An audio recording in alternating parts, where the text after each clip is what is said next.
Thank you, Deepti. Hi, everyone. Thank you for being here this evening.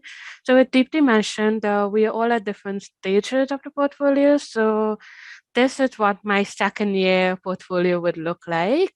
I just wanted to start off with like a blank tab because I think it's really important that for me personally, that you should be able to Google my name and see who I am.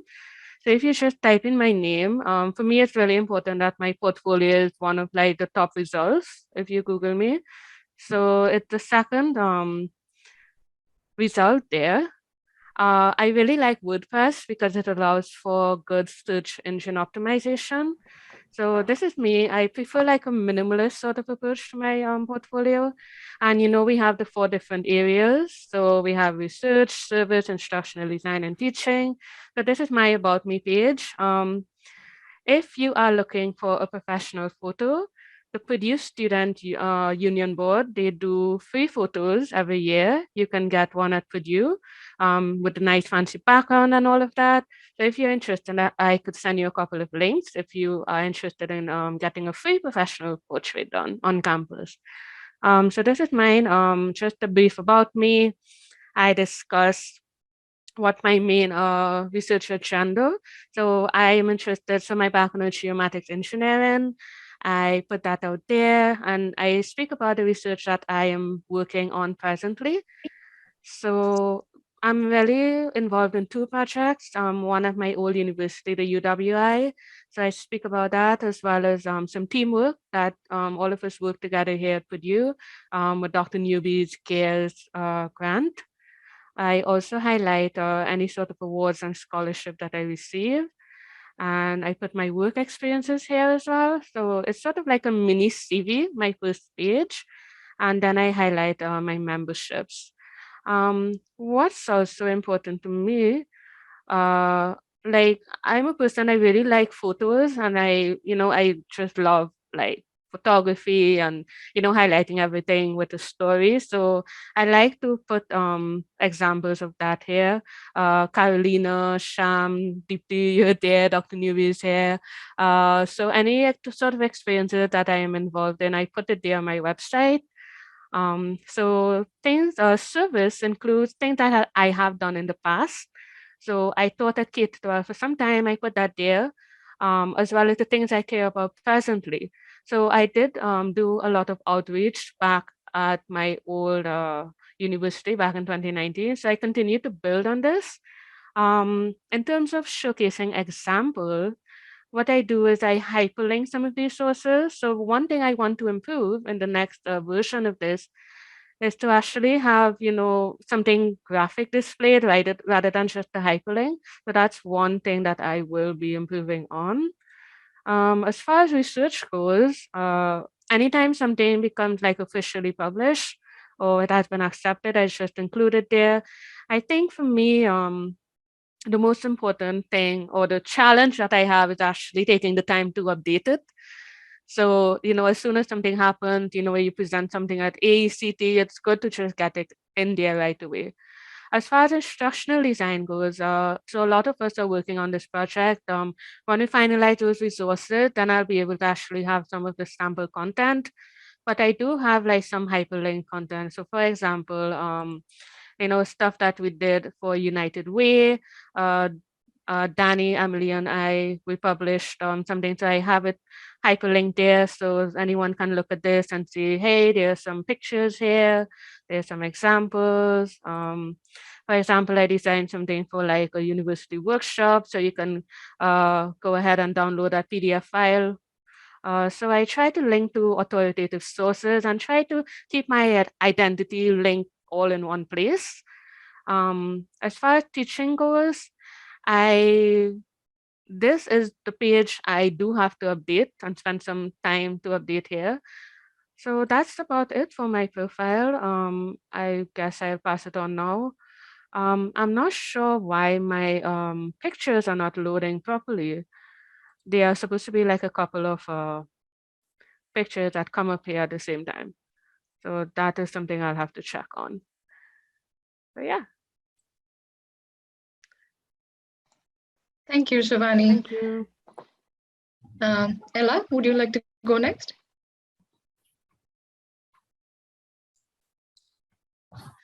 Hi everybody, this is La Castellanos Reyes, for the ones who know me and for the ones who don't. I am a third-year PhD student at the LDT program. I am going to do just like Shivani. Actually, I didn't plan for that, but I thought that was a good idea. I hope you are seeing my screen right now. Are you? Yes? Okay. Yes, Yep, we see it. I'll Google me now. I go for Ella. My full name is Daniela, but I go for Ella. That's my branding. That's my preferred name. So you'll see that I am the third hit here. First my LinkedIn, my Twitter, and here I am. So I don't know about Shivani, but in my case, I want to share that this is not like coincidental. I paid for my domain and I did this portfolio using a Wix account, and I also pay for like the Wix professors, whatever. It's not a cheap thing. It was a huge investment for me. I paid for 3 years services around $360. So for you to have in mind, I think that's important to know. The most important factor that I gosh when I'm doing my portfolio is the type of people that I want, the type of person that I want to project to others, and like what is my purpose and who is my audience. Now, in that regard, my purpose is to get a job. So that's why I have a portfolio. I want to have a job now, in the future, and so on. So I focus that on the type of jobs that I want. For that reason, on the right side, you will find icons that are all related to academia, because that'll be my preferred first job with all the stars aligned and the planets were on my side. I have my Google Scholar, ResearchGate, the ID, the ORCID I did, well, science, well, my social media, it's here. And for that reason also, my CV is just in the first hit here. And you can find it here so easily, and you can download it if you want it or not. Now, I usually host everything in Google Docs because it's easier for me to have it there. So I updated in my laptop, and I put the link in this button. That way, if I want to change the platform someday for some crazy reason, it's easier for me to keep updating my CV. In terms of my bio, this bio has changed a lot. I start writing it with the help of the writing lab. I went to one of their workshops on how to write a bio, and I started with, and then they gave me like a one-page worksheet that I've been using every time that I feel like I need to update it. Because my preferred option for a job is research, I will focus first on my publications. What I believe that is more important for an R1 university, there will be like publications, my awards and grants, and my academic presentations. So you will find my publications here,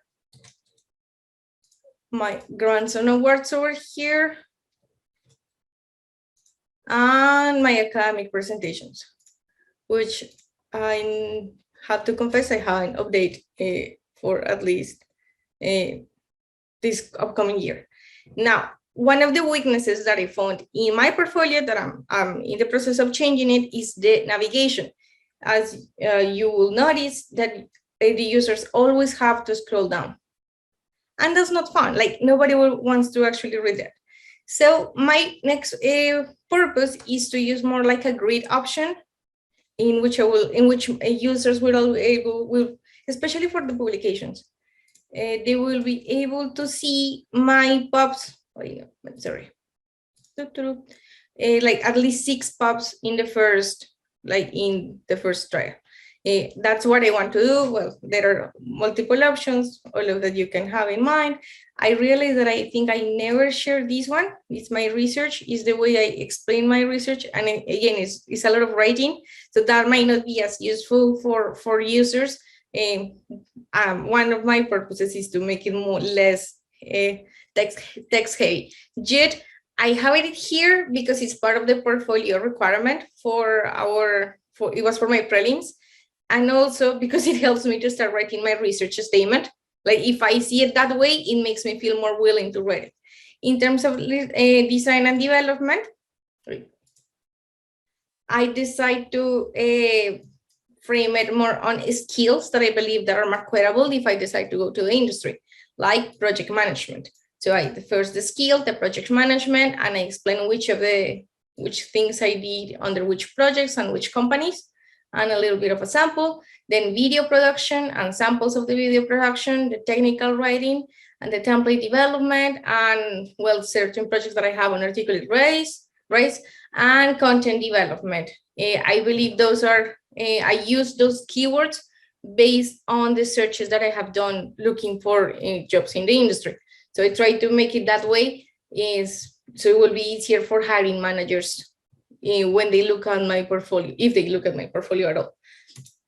In teaching, given that I know that's one of my lacks, I try to focus not much on all the things that I've done because I don't have many, but I focus on my teaching philosophy. So that way, prospective recruiters will know that I have a certain knowledge and that I can apply whenever I am asked to teach. In service, unlike Shivani, I prefer to be more private in terms of pictures, and I have none. I have received the comment multiple times that I should have pictures on my portfolio. Many people have told me about that, especially in terms of service. Like, people want to look that you are closer to the community. I agree with all of them. It's just more a matter of style on my side. I don't like it that much. Or I don't know, I get nervous. There's this contact tab that is here, like for people to email me. Honestly, I don't think it works that much, but I still leave it just because. And again, I highlight my CV because I believe that in terms of academic job market, that's the most important part too. I want people to have access to that information all the time, in my opinion. Yeah, that'd be all as I walk through it. And if there's Deepti asked us to reflect on a concept on how we have changed it. And I believe that it's been a matter of maturity. From my first year, everything in my portfolio was pink. I like pink, but it was a bright pink. And I don't believe it was precisely the persona that I wanted to reflect. So as time went by, I still have my pink, which I believe is pretty, but I try to use more like a white background, in a sense that it looks more professional. And yeah, and things that I have been learning so far in terms of how to do this, the biggest challenge is consistency, how to do it, like keep it updated. I'm very thankful for the LDT program that asks me to do that yearly. And also, it's been difficult to be selective because sometimes I tend to put everything there. And I believe that perhaps my audience not everything is important as time goes by. In that regard, I learned from Holly, actually, that it's possible for you to hide certain content. So I don't delete everything. I just have a placeholder in my interface of the Wix platform to hide the content that I don't think is relevant anymore. That'll be all. That's some great insights from both of you, Ella and Giovanni. Thank you so much. And everyone, feel free, if you have questions for specific panel members, feel free to post them in the chat and we can address them later, or they can address it during the presentations as well. Lucero, would you like to go next? Sure. Hello, everyone. My name is Lucero.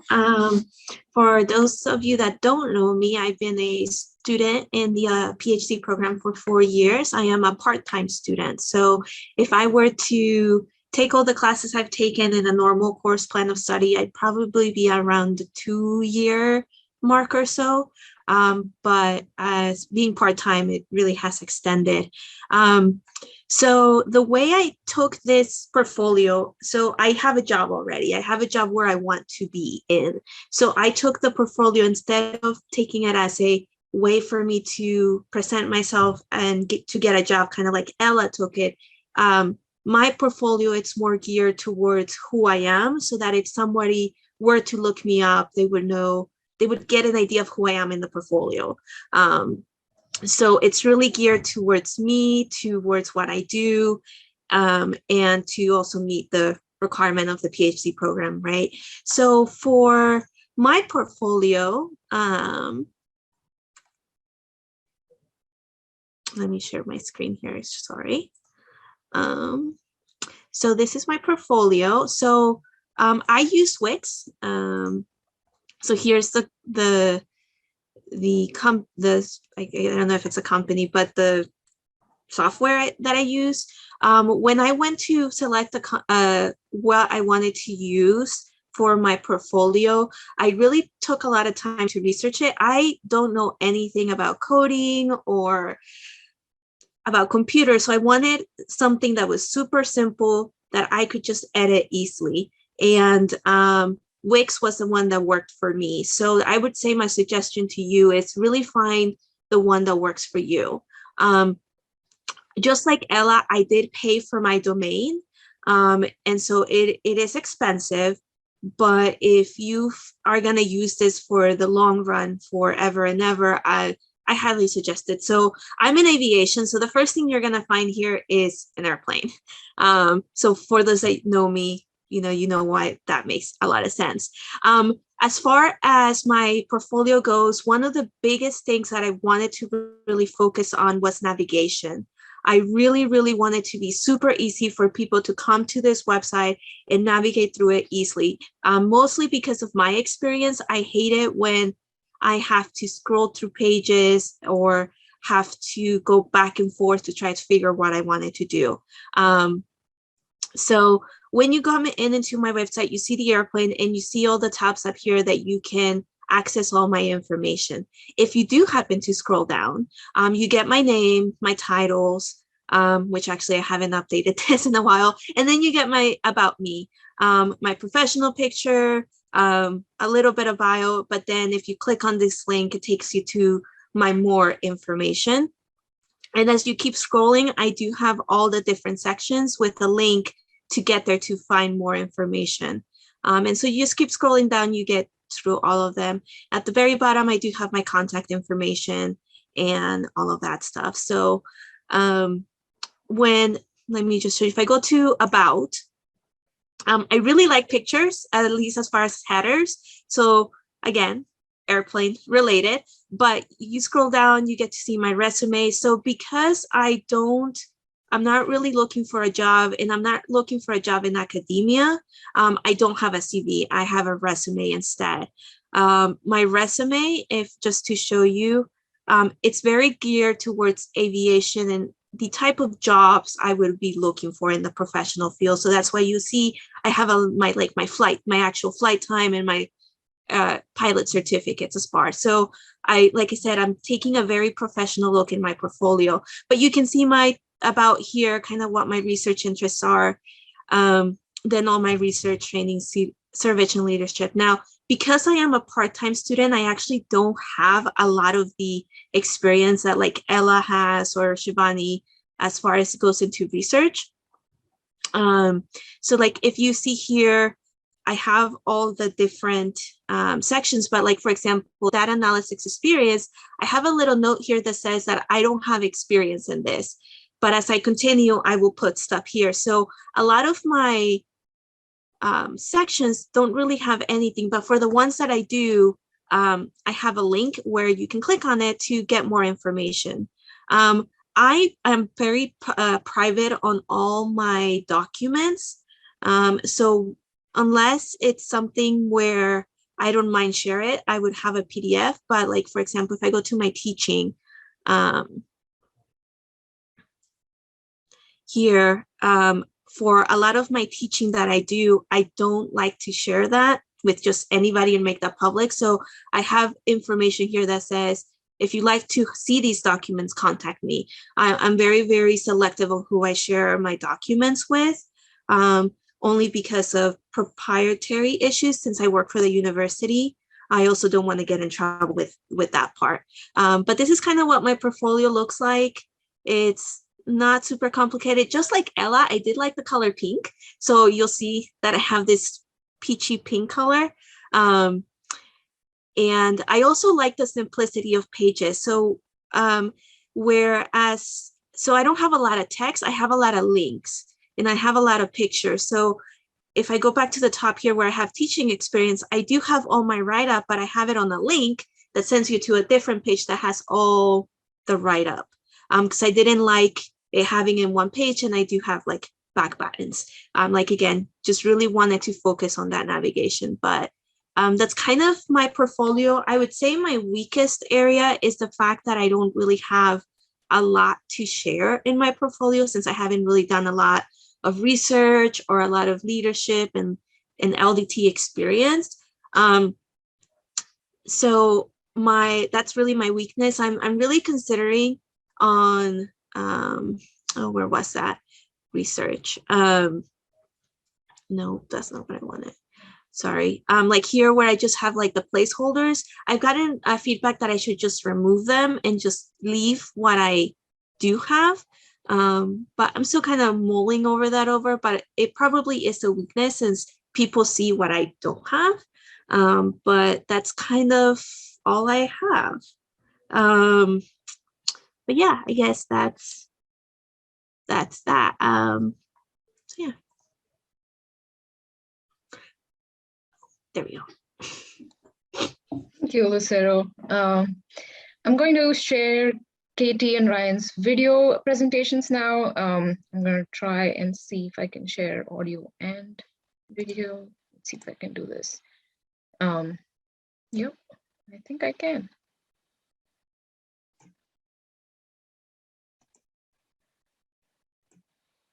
Okay, let's start. Let me see. Minimize this. Okay, and let's start with Katie's presentation. Hi, my name is Katie Dufo. I use she, her pronouns, and I am a part-time student in the LDT program. And I'm grateful to be able to join asynchronously thanks to Deepti and the other PALDT officers. I am a part-time student, and so I began classes in spring 2019, but didn't start into the program until spring 2020. And that's when I had to start my portfolio. And that is what I will be sharing here today. Let me pull that up. So for my site, I use Wix.com, Wix.com. And this was something that was recommended to me by a colleague and friend, Marquetta, as something that she had used. And when I think about the strengths and weaknesses of my portfolio, I think about it in terms of the content design, but also the platform. For me, I have really enjoyed how robust Wix is. So kind of going to the editing site here. It's pretty easy to move things around, add strips. There's a lot of templates and things that you can add that are kind of already built in and unique galleries. And so I feel like for a free version, there are a lot of free and flexible resources. You can also make certain pages password protected. So for me, having my information and address out there was something I was a little nervous about, as well as wanting some of my documents that I have to be password protected. And so Wix allows me to do that. It is not as intuitive as other sites, especially Google sites, which I think became a little more robust since I started my site. And sometimes with images, it does not save alt text as well as other systems I've used. So I find that to be a little frustrating. As far as content, one area I would say I feel very is a strength of mine is my teaching experience as well as my service. I can actually go here to the password protected. And we're actually going to go over here, so I don't have to worry about that. Is my teaching experience. So I work full-time, I'm a student part-time, and so my job has really provided me a lot of opportunities to do some teaching, both face-to-face and virtually now. And then the other piece being the service and leadership. Again, my job has presented me with a lot of opportunities to be a part of committees at the university level, to chair some different committees. So those are strengths that I see in my content and CV. One area that I'm kind of working on strengthening is that research and disseminating knowledge section. That is something that was not necessarily formally part of my work role. And so that's where I'm building through my program. I find that the 591 courses have been really helpful in kind of slowly being able to add different phases of that research skills process, as well as joining different research groups has also helped with that. And then design, I think, is one of my favorite parts about having an online portfolio. I have a lot of fun designing mine. So for me, some things I look at is really trying to think of a brand for myself, like what represents me. And for me, that was colors and pictures. And then deciding on a few fonts that I use consistently to kind of streamline the views or the view and flow of the site. For me, I had a lot of pictures of a student leader training that I facilitate each year, and it's in Walk. So it had this lovely teal background. And so I chose to use that throughout as just a way to connect some images that I have with those colors. I love color and marker, included that. And sticky notes is really the way I manage my time and process all sorts of things. So I wanted to have that in there as well. I think I've also used pictures throughout, again, same walk room, different year for the training that highlight some of those experiences I have. And then here you can kind of see the sticky notes in the background. With my LDT experience and projects, this is also an area like research that is growing, but again, trying to utilize pictures that go with the content. Is it research skills? Yeah, that's this. One thing I also decided to do is to connect to the blog I had to have in some of my other courses. And so using that to connect to my scholarly interest, as well as show how I'm disseminating knowledge more informally than through peer-reviewed information. So the first time I had to do my portfolio was in spring 2020, pre-pandemic spring 2020. But I had just joined the program and I actually hadn't been through the LDT or curriculum and instruction seminars yet. So my goal was really just to get it put together and out there. It did not look like this. It did not have this many kind of artifacts within it. So my second time, I really spent a lot of time on refining the summaries that you can see kind of through here. So what is my teaching experience and philosophy? What does that look like? And then how do I organize the supporting documentation for that? Same with kind of that research and supporting documentation, really going through and finding a bunch of different coursework that I had already done. What are those evidence pieces and artifacts I can include there? And that is still a work in progress. So really refining that, and then also trying to get the flow a little bit better, redesign the homepage and how you get to different sections. And that is something I feel like I am constantly working on. I just want it to be kind of optimized and intuitive for viewers. And then this last time, I've also just done a lot more cosmetic and layout changes. So previously, this page had like a darker background. I found it was not as viewer friendly. It wasn't as easy on the eyes. I wanted something with more high contrast. To help me, some things that I do as I go through is I use a sticky note on my desk. And it's actually a very large sticky note and it's taped down. And as I do things, I write down to add it and what sections I think it may go. So it may be a work project, it may be a paper or something from a class. It may be something that just randomly jumped into my mind of like, oh, no, this is really important to me when I think about what teaching means for me and my philosophy or what service and leadership look like.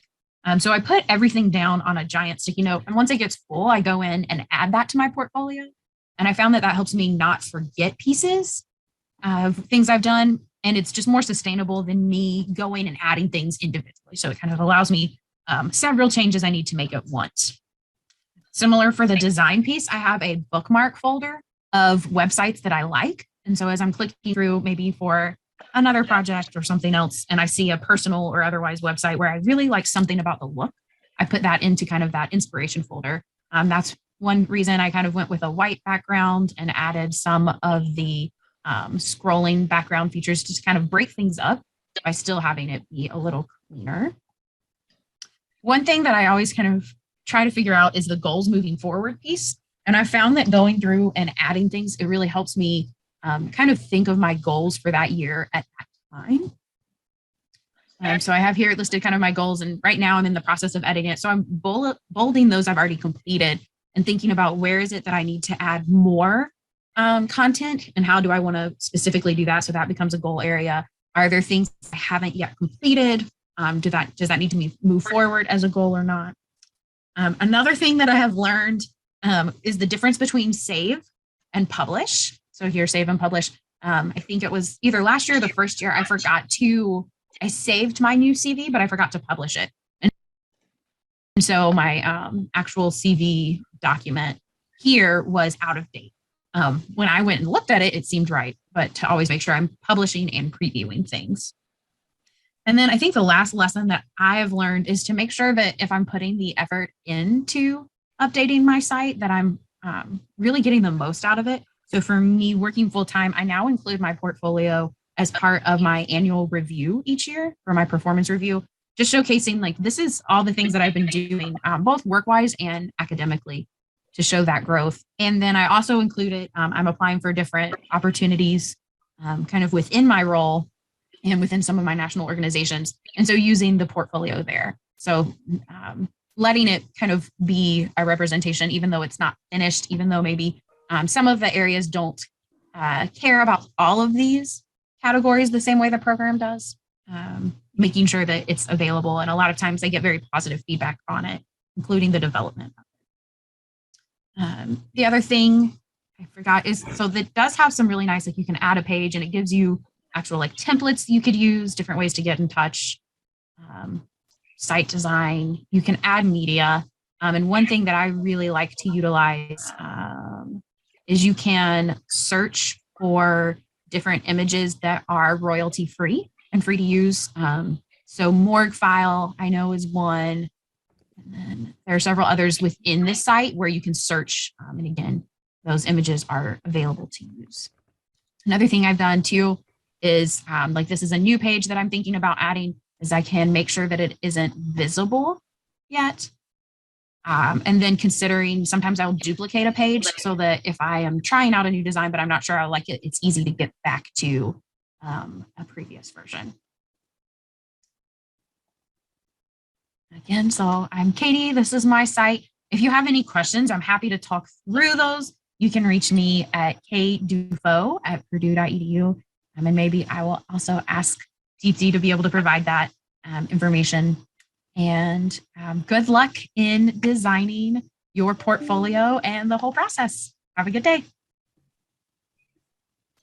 That was Katie. And then let's see if I can pull up Ryan's portfolio for us. That's here. Hey everyone, I'm Ryan Weinkoop. I am a second-ish year PhD student in the Learning Design and Technology program. I say second-ish year because I'm a full-time employee and part-time PhD student, so I'm not really sure where I'm at sometimes on the track.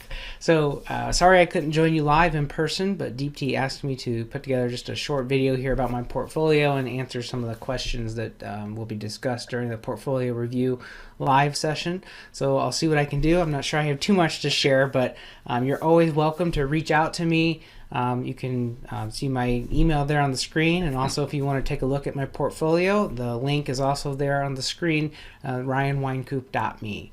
So I'll just go ahead and jump right in. So the first topic of discussion was strengths and weaknesses in terms of visual design and of sort of the actual content of the portfolio itself. So this would be coming up as my second review of my portfolio. I started in January of 2020, so my first review wasn't until the spring of 2021, so last year. And so I have changed it a lot since then. I used the feedback from both my advisor and also the other faculty reviewer, and implemented a lot of that feedback, so it was really helpful. So as far as visual design, I've significantly updated it. I've made it a lot cleaner than it was. It's not crowded or cluttered at all. Previously, my website was sort of a continuation from a previous role I was in. I was an educational technology advisor, so I had a website and a blog where I had all kinds of resources and trainings and things, and I sort of carried that over with me. So my site was like my portfolio and that blog, and it was all just kind of a mess everywhere. So now it's more focused just on my portfolio, and I've hidden the blog side of it. So definitely made it a lot cleaner. The front page is just my short introduction. Keep in mind the LDT handbook has all the criteria for the portfolio in there, and so we have to provide some kind of introduction about yourself. The front page is more just a teaser. I have more on the say hello page, so people can contact me there and more of my background there. And of course, I have my resume/CV. I call it a resume because, as you'll see in my portfolio, on the home, I'm more interested in the professional corporate training, and so probably would more likely to have a resume for that instead of in academia having a CV. but I'll go more into that later. So weaknesses, I'm a little light in some of the content, and also some of the feedback I received last year was organization of the content. So for example, I have a lot in the design and development area because I've been working for 10 years sort of in the instructional design loosely defined world, and so I have a ton of design and development, but I also was teaching that content. I was implementing it too, and so everything that I did here pretty much also fits in here. And so some of the feedback was trying to figure out how to define the two and fixing that. So as far as that goes, I was a little light on the content, but that's just going to happen just where we all are in the program. We're not going to have a lot. Some of us won't have a lot of experiences to put in there. Some of us will have more, but we're here to gain experiences and build it. So it will grow as we go. So this is the intro to my portfolio. I have to have our goals. I'm going to build this up a little bit. So what you see right now will probably change by the time the live webinar happens. The other thing was the transition of the portfolio from the first year to the second year. I think I've kind of already addressed that. I did do a significant update just in the last year or so, and based on the feedback that I received. So again, don't freak out about your portfolio being small or light in the first year. It will continue to grow and build, and that's the point of it. As far as the individual areas, I use WordPress for my website. It has a portfolio feature, but I'm not really wild about it. I use it because I link to things, but I just did more of a static display, and I tried to just highlight specific things that I thought highlighted my skills and abilities. So you can see some of those there. And then, for example, I link to different projects within the WordPress portfolio. I link to the specific project pages with these buttons instead of putting them on the website. We can ignore that because it's going to open up a Rise module. And so teaching, as I mentioned, is an area that I'm light in because my teaching experience, I started out teaching high school, and then I did a lot of non-formal teaching and professional development training kinds of things. But all of that is stuff that I had designed and developed, and so I have feedback and stuff that I could include here, but the main thing is to include your educational philosophy in your teaching area, and then I do have some teaching experience at the higher ed level, so I need to build that out more. But I do put a note here talking about my design development overlap. Research, again, this is an area that we'll all continue to build. So I have some information here. I've got a few recent publications that are under review, and then I have a lot of past experiences with grants and presentations and such. So like I said, everyone's going to have different experiences and things to add in, so I've got a bunch of that, and I need to build that out more. That was some specific feedback I received. I just haven't done it yet. So that's just kind of an overview. You can take a look at it. Again, feel free to reach out, ask me any questions. But the last thing was important learnings while building a portfolio. I would say, again, keep it simple. Mine was just so cluttered because I carried it over and hadn't really done anything, and it was just good enough for the first year. But I've significantly updated it.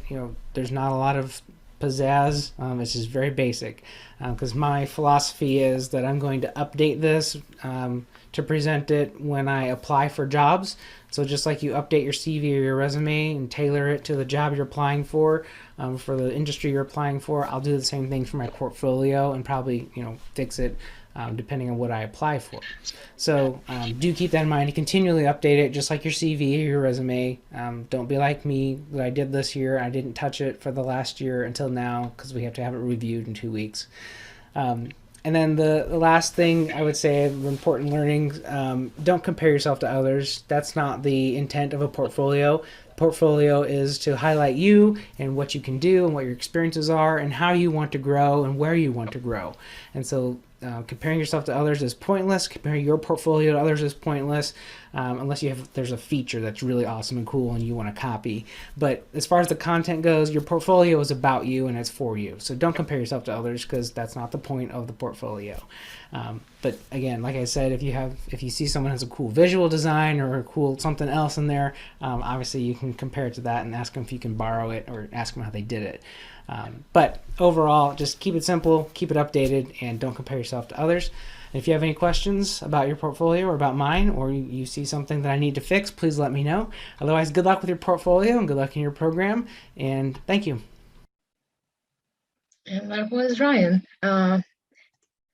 I think that was a lot of great suggestions and inputs that we've seen so far. And I mean, I had not thought of so many things that I heard today. So it's open for questions, if any.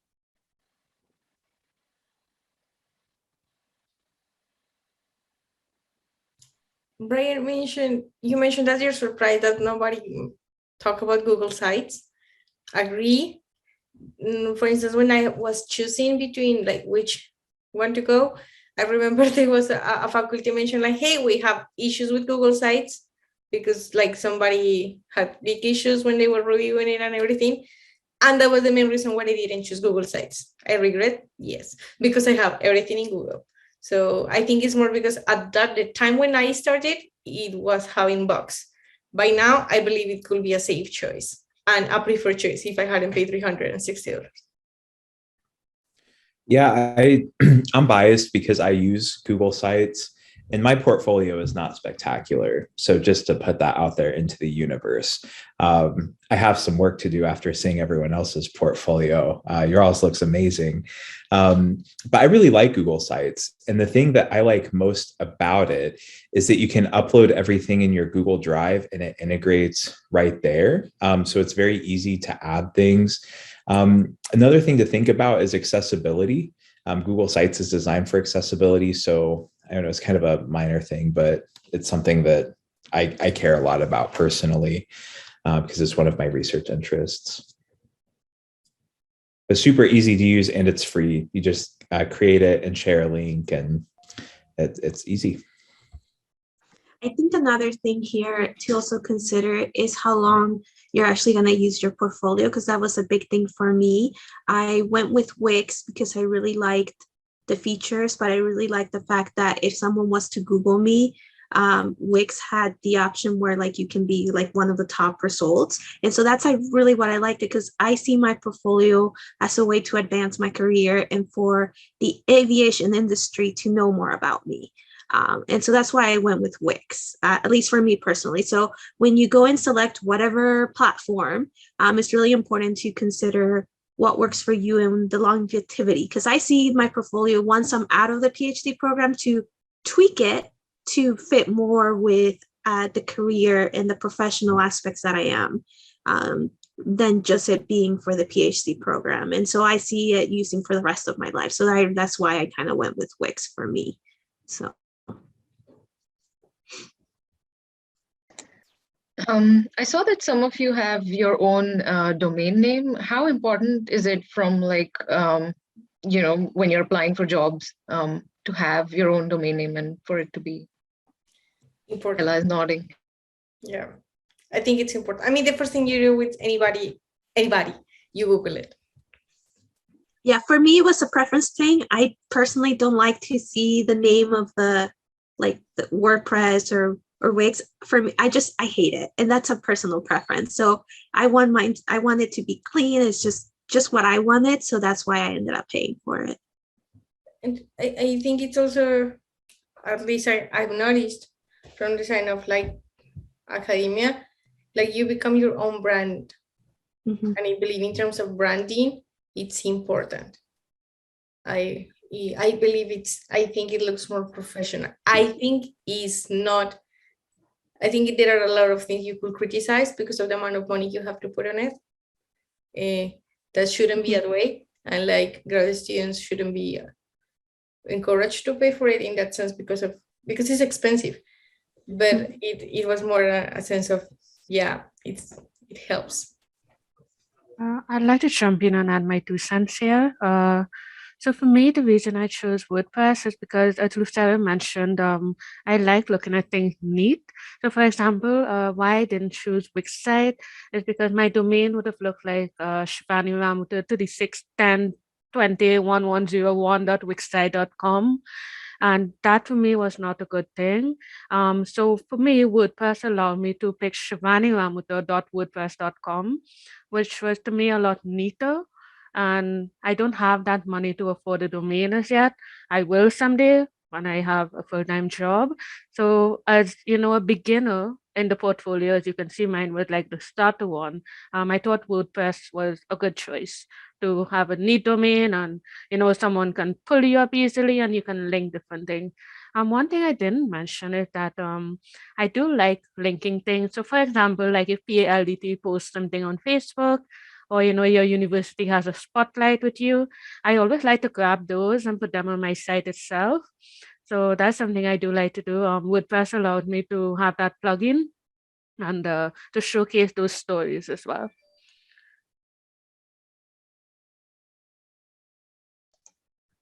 There's a question in the chat. Has anyone chosen a domain that isn't their name? I have a fairly common name and the domain is taken. Any suggestions on what might work? Okay, Ella has answered it. That's what I was going to say. I also have a common name that if you Googled my name, I would not be anywhere near the top. And I was thinking that you would do the same thing. Put your profession, the kind of jobs you're, hoping to be in as part of the word, like designer or something like that, or ID or something like that. I guess my piece of advice for that too is be careful with what you choose. So if you're going to use something that is not your name, write it out on a piece of paper or somewhere, look at it, come back the next day, look at it again, have somebody else look at it, because you might have thought of a great idea and then later you realize, oh shoot, I shouldn't have picked that. So I would just say be very careful and really take the time to consider what you're going to use if it's not going to be your name. Ella? I wanted to add, when I chose mine, it was, I'm not keen. It took me like a month to decide whether it should be Daniela or Ella. And what I did was, I have a relative of mine who works with a little bit with pumping up the numbers of his own, of their company's like website. And he helped me, he lives in Panama. So I was checking with people who live in other places to Google what happens if you Google this, what happens if you Google that. And like it was not in a single time, as Lucero mentioned, like just do it repeatedly times to see what appears. And then he told me like, hey, everywhere you appear as Ella. So there's no reason for you to go for Daniela because nobody knows Daniela. Or your social media is as Ella, you have like people have tagged you as Ella, things like that, and that helps. So it was difficult. I mean, for me, it was difficult. It took me a while. I know it's supposed to be easy, but no.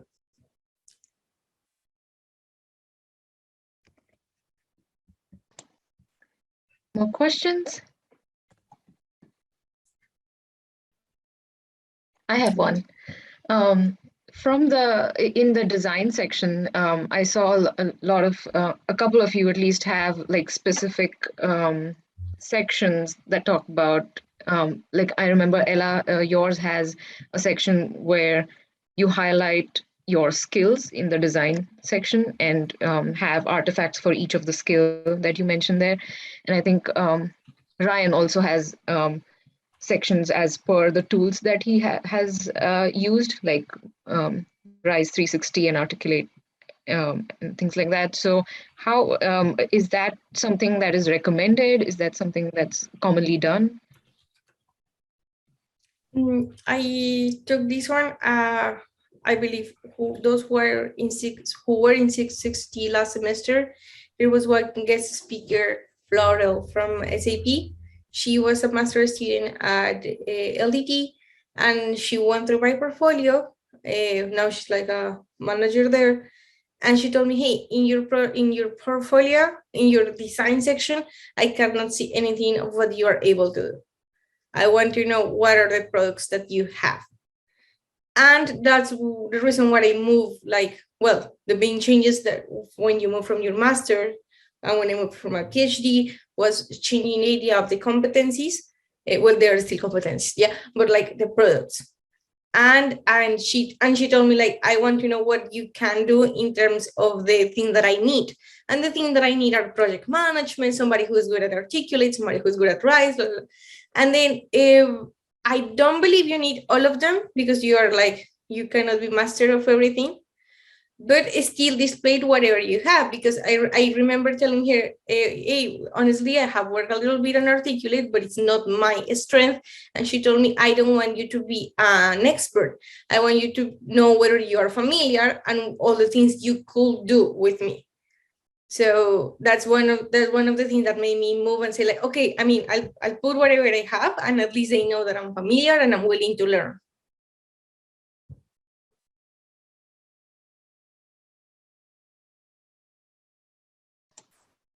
All right. I'm gonna wait once more for any questions. If I could, I don't know, because people are not very talkative and I'm terrible at standing silence. One thing I have a list of portfolios of people that I like. I have a list for people who are in industry and a list for people who are in academia. And I have them also categorized based on their, like, whether they are assistant professors or full professors, or whether they are postdocs, because you can see the types of, like, the differences, and that helps me. And I try to, so the idea of, like, shoot for the stars is like, hey, I want to be like this professor, so I'm going to have this and this and this and this and that. That helped me now.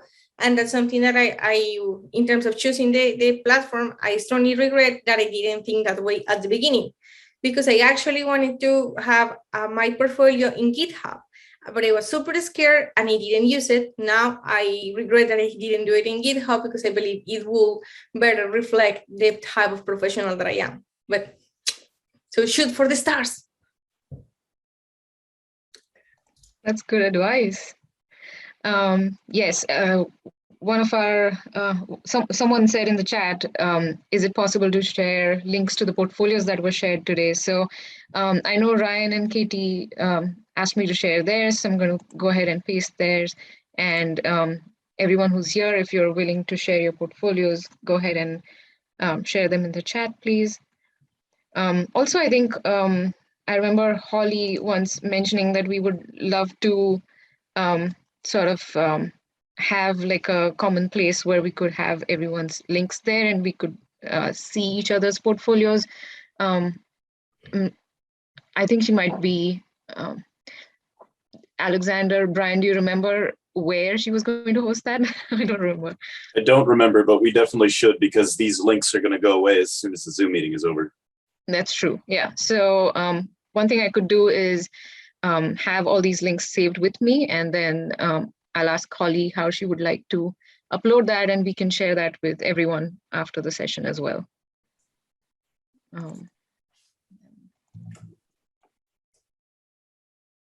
Also, if you are super bored, like doing the updating, I sometimes do it while I'm like watching series, because I hate to do it. Like, I don't feel comfortable doing it.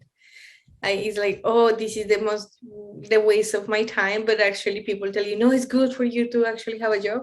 So I pair it with something fun.